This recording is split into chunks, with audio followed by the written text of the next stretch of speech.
Sir बिल्कुल नहीं। बहुत अच्छा पढ़ता था साहब से, तो पुलिस प्रशासन दबाव रहे थे कि बोलो कि हम ही ऐसा काम किए हैं। अच्छा, पुलिस प्रशासन ही दबाव? पुलिस प्रशासन दबाव उन पर डाल रही थी। वो तो स्वीकार कर लिए हैं कि हम ही मारे हैं। नहीं सर, पहले का उनका बयान देखिएगा, फर्स्ट में नहीं स्वीकार किए हैं कि हम मारे हैं। इन पे इतना दबाव होने गया, इतना टॉर्चर किया गया कि।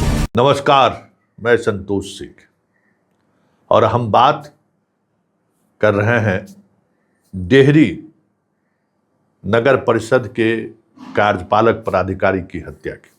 जी हाँ, जिस हत्या को पुलिस चंद घंटे में ही सुलझा लिया है, 6 घंटे में सुलझा भी लिया और मीडिया के सामने उसकी हत्या की सारे वारदात को एक्सप्लेन भी कर दिया कि भाई ड्राइवर ने इसकी हत्या की है। लेकिन जैसे जैसे समय बीत रहा है, पुलिस के इस जल्दबाजी को लेकर सवाल खड़े गए। सिर्फ सवाल ही खड़े नहीं हुए हैं, अब बात इससे 2 कदम और आगे बढ़ गई है कि आखिर आईजी विकास वैभव इस मामले में इतनी दिलचस्पी क्यों दिखा रहे हैं, जबकि उन पर लगातार आरोप लग रहा है कि जिस विधायक को लेकर उसकी पत्नी का बयान आया था, उस विधायक से विकास वैभव के बहुत ही करीबी रिश्ते रहे हैं और उनके हर कार्यक्रम में, लेट्स इंस्पायर बिहार के हर कार्यक्रम में वो रहे हैं और उनकी मौजूदगी ही नहीं रही है, उनका उस कार्यक्रम को सफल बनाने में बड़ी भूमिका भी रही है। ये कल नेता प्रतिपक्ष तेजस्वी यादव ने प्रेस कॉन्फ्रेंस करके कहा है और आरोपों के साथ तस्वीर भी जारी किया। इसके बावजूद भी आप देख लीजिए, हिंदुस्तान अखबार में गया से अधिकारी का पोस्टमार्टम रिपोर्ट जारी हुआ है विकास वैभव के हवाले से। आखिर पोस्टमार्टम रिपोर्ट को इतनी जल्दी पब्लिक करने की जरूरत क्या है? पुलिस ये साबित करने में क्यों लगी हुई है कि हत्यारा ड्राइवर ही है? पुलिस ये साबित करने में क्यों लगी हुई है कि सिर्फ और सिर्फ ड्राइवर की ही है इस पूरी घटनाक्रम में भूमिका है? आखिर क्यों ये जल्दबाजी है? ये सवाल सिर्फ सवाल ही नहीं है, इस सवाल को लेकर कई तरह की चीजें भी सामने आनी शुरू हो गई है। घटनास्थल पर ड्राइवर का बयान कराना मीडिया से, उसको लेकर भी आईजी आरोपों के घेरे में है। उसके बाद जो एफआईआर दर्ज हुआ है, उस एफआईआर को लेकर उसकी पत्नी ने कहा है कि हमने कोई एफआईआर दर्ज नहीं किया है, हमने कहीं कोई आवेदन नहीं लिखा है। तो आखिर ड्राइवर को एक्यूज बनाने वाला एफआईआर किसने लिखा है? किसने लिखा है ये? ठीक है, ड्राइवर इसमें शामिल हो सकता है, ड्राइवर ही शामिल है सिर्फ, इसको साबित करने के लिए पुलिस इतनी बेचैन क्यों है, जबकि उसके परिवार वाले कई तरह के आरोप लगाए हैं। पूरा एसोसिएशन आज हड़ताल पर है, पूरे बिहार का जितना भी ईओ है वो हड़ताल पर है, मतलब कार्यपालक पदाधिकारी, नगर पालिका और नगर निगम और नगर परिषद के जो लोग हैं वो हड़ताल पर है। आज गर्दनी बाग में उनका धरना का कार्यक्रम भी है।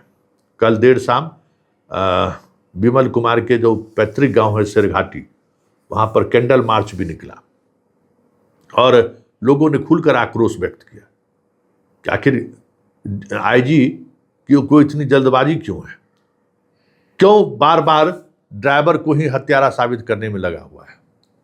अब मांग सीबीआई की होने लगी है, बात वहां तक पहुंच गई है और इस बीच ड्राइवर की पत्नी ने एक बड़ा खुलासा किया है कि दोनों आदमी के बीच, ड्राइवर और पदाधिकारी के बीच कभी उस तरीके का अनमन वाला रिश्ता रहा ही नहीं है।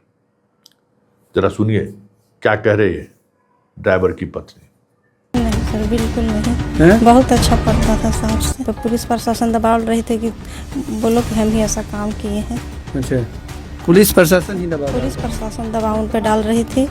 वो तो स्वीकार कर लिए हैं कि हम ही मारे हैं। नहीं सर, पहले का उनका बयान देखिएगा, फर्स्ट में नहीं स्वीकार किए हैं कि हम मारे हैं। इन पे इतना दबाव बनाया, इतना टॉर्चर किया गया कि तो आप सुन लिए क्या कह रही है। दूर दूर तक न उसकी माँ, ड्राइवर की माँ, न ड्राइवर की पत्नी यह स्वीकार करने को तैयार है कि साहब से कोई विवाद था। साहब के साथ जहां कहीं भी वो गया है, उस वहां के लोगों का भी यही राय है कि ड्राइवर सबसे हंसता खेलता, शेरघाटी भी 2 दिन पहले गया था, हंसता खेलता सबसे बातचीत करते रहता था। कभी लगा ही नहीं कि साहब की वजह से वो तनाव में है, कभी नहीं लगा। पुलिस कैसे ये बात कह रही है, ये अपने आप में एक बड़ा आश्चर्य की बात है। परिवार के लोग भी ये मानते हैं कि ड्राइवर की भूमिका है, लेकिन सिर्फ ड्राइवर की ही भूमिका नहीं है, इसमें कोई न कोई इसके पीछे लोग हैं जो इस खेल में शामिल है। पुलिस उस दिशा पर कदम आगे बढ़ाए। पुलिस तो ड्राइवर को जेल भेजकर इतिश्री उन्होंने कर दिया। और पोस्टमार्टम रिपोर्ट में भी जो दर्शाया गया है कि दम घुटने से मौत हुई है और चोट है, तो क्या एक व्यक्ति की हत्या कर सकता है, वो भी इस साधारण सा लोहा के रॉड से? सवाल उठ रहा है ना। हम तो बार बार सवाल कर रहे हैं कि आखिर कार्यपालक पदाधिकारी गाड़ी में बैठा हुआ कहाँ था, आगे की सीट पर या पीछे के सीट पर? पुलिस कैसे उसकी थ्योरी को मान लिया?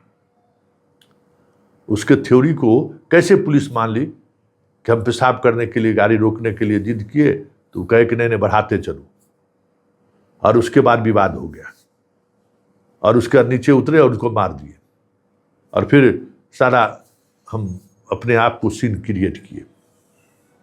कई तरह की ड्राइवर के बयान से ही लगता है कि इस खेल में का जो सच है कुछ और है। वैसे परिवार को अब लगातार धमकी मिल रही है। परिवार मीडिया वाले से दूरी बना चुकी है, वो परेशान है, वो बिहार छोड़ने का मन बना रही है। और इनके जो सारे रिश्तेदार नातेदार जो झारखंड में रहते हैं, कुछ दिनों बाद ये सारे लोग झारखंड शिफ्ट हो जाएं तो कोई बड़ी बात नहीं होगी।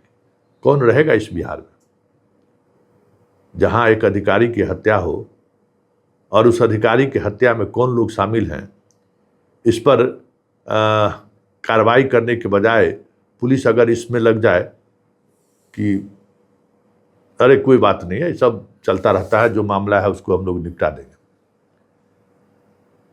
तो ऐसे में कौन रहेगा इस बिहार में? सवाल लाजमी है।